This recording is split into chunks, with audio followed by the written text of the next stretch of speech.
एक समय की बात है। दुनिया के ऊपर फैले विशाल रात के आकाश में एक छोटा तारा था जिसका नाम लूमा था।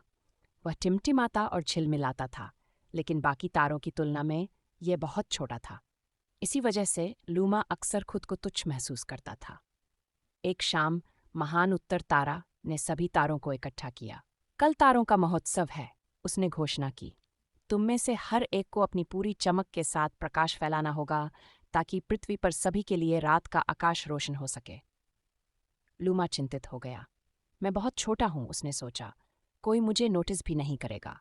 मेरी रोशनी कभी दूसरों की तरह उज्जवल नहीं हो सकती। उस रात जब सभी तारे विश्राम कर रहे थे, लूमा उदास होकर अकेले भटकने लगा। जैसे ही वह अपने स्थान से दूर गया, अचानक एक ब्रह्मांडीय हवा का झोंका आया और उसे नीचे की ओर धकेल दिया। वह गिरता गया और धीरे धीरे पृथ्वी पर एक शांतिपूर्ण घास के मैदान में उतर गया। लूमा ने आश्चर्य से चारों ओर देखा। घास ओस की बूंदों से चमक रही थी और रात बहुत शांत थी, लेकिन बाकी तारों के बिना आकाश कुछ ज्यादा ही अंधकार में लग रहा था। तभी एक छोटी लड़की, जिसका नाम सोफिया था, एक लालटेन लेकर बाहर आई। उसने आकाश की ओर देखा और उदास हो गई। आज रात तारे कुछ अलग लग रहे हैं, उसने धीरे से कहा। ऐसा लग रहा है जैसे कोई तारा गायब हो गया हो। लूमा आश्चर्य से दंग रह गया। क्या सोफिया सच में महसूस कर सकती थी कि वह गायब था?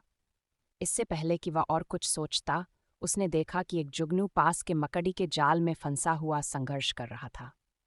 बिना कुछ सोचे लूमा उसके पास गया और अपनी छोटी लेकिन स्थिर रोशनी से चमकने लगा।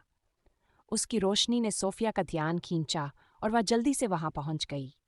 ओह नहीं, उसने कहा और धीरे से जुगनू को जाल से मुक्त कर दिया।